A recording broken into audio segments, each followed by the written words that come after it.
مفتی صاحب قبلہ بیعت رضوان تک ہم پہنچ گئے اور یہ ممکن نہیں ہے کہ جب ہم حدیبیہ کے اس پورے سفر کا ذکر کریں تو بیعت رضوان کا چیپٹر جو ہے وہ ہم سے رہ جائے.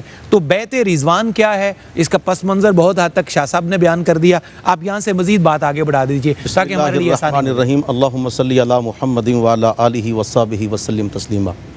محترم، آپ نے شروع میں جو ابتدائیہ گفتگو کی ہے ماشاءاللہ اس میں بہت سارے آپ نے ہمیں معلومات عطا فرمائی ہیں، دل خوش ہوا. یہ پروگرام بھی ایسا ہے جس کو لوگ بڑے شوق سے دیکھتے ہیں، جس میں انتہائی اعلیٰ گفتگو کی جاتی ہے اور لوگوں کے پاس علم حاصل ہوتا ہے. آپ نے جس موضوع کو چھیڑا حدیبیہ کا موقع، یہ حضرت سیدنا ابو بکر صدیق رضی اللہ عنہ سیرت حلبیہ میں یہ لکھا ہوا ہے، اور سیرت حلبیہ کے بارے میں فقہا فرماتی ہیں کہ سیرت میں اس کا وہ مقام ہے جو حدیث کی کتب کے اندر بخاری کا مقام ہے. تو سیرت حلبیہ کے اندر یہ بات لکھی ہوئی ہے کہ حضرت سیدنا ابو بکر صدیق رضی اللہ عنہ فرمایا کرتے تھے کہ لا فتح للاسلام اکبر من حدیبیہ، حدیبیہ سے بڑھ کر اسلام کے لیے فتح کا مقام ہی کوئی نہیں ہے. بڑی بات. اور کریم آقا صلی اللہ علیہ وسلم جب یہاں پڑاؤ ڈالا ہے تو پڑاؤ یہاں ڈالنے کی وجہ یہ تھی کہ حضرت خالد بن ولید جو ابھی مسلمان نہیں ہوئے تھے 200 بندوں کو لے کر مسلمانوں کا راستہ روکنے کے لیے آگے تھے. تو وہاں سرکار نے اپنے آپ کو روکنے کے بعد حضرت خراش کو مکہ مکرمہ بھیجا. ابتداً آپ نے حضرت خراش کو بھیجا جنہوں نے وہاں جا کے بات چیت کرنے کی کوشش کی، لیکن لوگوں نے ان کے ساتھ بدتمیزی کی. اہل مکہ نے ان کا اونٹ قتل کر دیا اور ان کو شہید کرنے کی کوشش کی، مگر یہ بچ بچا کے حضور کے دربار میں آ گئے. بالکل. پھر کریم آقا صلی اللہ علیہ وسلم نے حضرت عمر بن خطاب کو انتخاب کیا اور ان سے فرمایا کہ آپ جائیں بات کرنے کے لیے.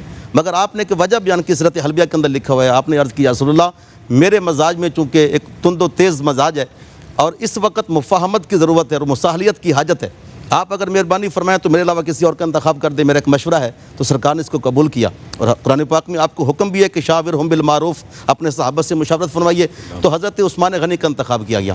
اس کی سب سے بڑی وجہ وہاں آپ کی رشتہ داری بھی تھی، لیکن وہاں جب آپ تشریف فرما ہوئے اور وہاں جا کے واپسی میں کچھ تاخیر ہو گئی تو کریم آقا صلی اللہ علیہ وسلم نے جو اس مقام پر بیعت کی ہے، اس بیعت کی اہمیت کیا کہنا. ویسے تو حضور کے سارے صحابہ کے بارے میں فرمایا گیا لقد رضی اللہ عنہم، اللہ پاک ان سب سے راضی ہے. مگر اب میرے اور آپ کی گفتگو میں ایک وقفہ چھوٹا سا حائل ہے، تو میں چاہتا ہوں کیونکہ بات اتنی قیمتی ہے، یہ بغیر انقطاع کے جائے تو زیادہ پائیدار ٹھہرے گی. مجھے چند لمحے آپ سے اجازت لینی ہے. ناظرین، مختصر سا ایک وقفہ ہے، یہ وقفہ پروگرام کا ہے. روشنی کے سفر میں کبھی کوئی وقفہ نہیں ہوتا، روشنی ہمیشہ سب کو فیضیاب کرتی چلی جاتی ہے.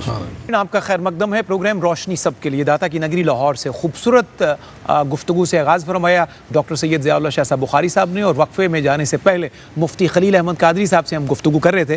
حضرت عثمان غنی رضی اللہ عنہ کا انتخاب ہوا ہے، آپ وہاں پہنچے ہیں، کچھ دیر آپ کو روکا گیا ہے، شہادت کی خبر نکلی ہے، یہاں سے موضوع ہمیں آگے بڑھانا ہے. بہت ساری محبتیں جو اس روایت کے اندر پائی جاتی ہیں. ایک تو سب سے بڑی بات یہ ہے کہ کریم آقا صلی اللہ علیہ وسلم نے کئی دفعہ صحابہ سے بیعت فرمائی ہے، مگر اس بیعت کے بارے میں قرآن پاک کی مہر ہے لقد رضی اللہ. کیا بات ہے کہ اللہ پاک ان لوگوں سے جنہوں نے یبایعونک تحت الشجرہ، اے نبی محتشم آپ سے بیعت فرمائی درخت کے نیچے بیٹھ کر، اللہ پاک ان سے راضی ہو چکا ہے. تو 1400 صحابہ نے حضور کے ساتھ بیعت کی ہے. اور وجہ یہ تھی کہ حضرت عثمان غنی کے بارے میں صحابہ کے اندر ایک افواہ پھیل گئی تھی کہ شاید آپ کو شہید کر دیا گیا ہے. اچھا، یہاں ایک بات میں اور بھی عرض کر دوں کہ ہم نے جتنی بھی کتب کے اندر اس حدیث پاک کو پڑھا ہے یا روایت کو پڑھا ہے، اس میں جب سرکار نے بیعت فرمائی ہے تو اس میں عثمان غنی کی شہادت کا ذکر نہیں ہے. اس میں یہ ہے کہ ہم میرے ساتھ بیعت کرو کہ خون کے آخری قطرے تک ہم دین کے معاملے کے اندر آپ کا ساتھ دیں گے اور جنگ کریں گے. اور اس سے بڑی دلچسپ بات یہ ہے کہ جب سب کی بیعت ہو گئی تو حضور نے فرمایا ھذہ ید عثمان وھذہ یدی، یہ عثمان غنی کا ہاتھ ہے، یہ میرا ہاتھ ہے. کیا بات. ابایع من ہو تو ان کی طرف سے میں خود بیعت فرماتا ہوں. اللہ سب سے درخشندہ اور روشن پہلو اس کے اندر یہ ہے سرکار کے علم و فن جو اس صحابہ کے سامنے آپ کے علوم غیوبیہ کی جو ایک واضح طور پہ شکل سامنے آتی ہے کہ سرکار نے فرمایا یہ عثمان کا ہاتھ ہے، یہ میرا ہاتھ ہے، ان کی طرف سے بیعت میں خود فرماتا ہوں. اور اس کا سب سے بڑا جو امپیکٹ کفار کے اوپر پڑا، کیونکہ سرکار کے سارے صحابہ، ایک تو ذیقعد کا مہینہ تھا اور یہ احترام والا مہینہ ہے جس میں جنگ حرام ہے. پھر صحابہ کرام نے احرام پہنے ہوئے تھے اور عمرہ کی نیت سے گئے ہوئے تھے. انہیں مکمل طور پہ یقین تھا کہ ہم اپنا روب ڈالیں گے اور روب ڈالنے کے بعد ہم جو ہیں ان کو تنگ کریں گے اور یہ جنگ کرنے کے تیار نہیں ہوں گے.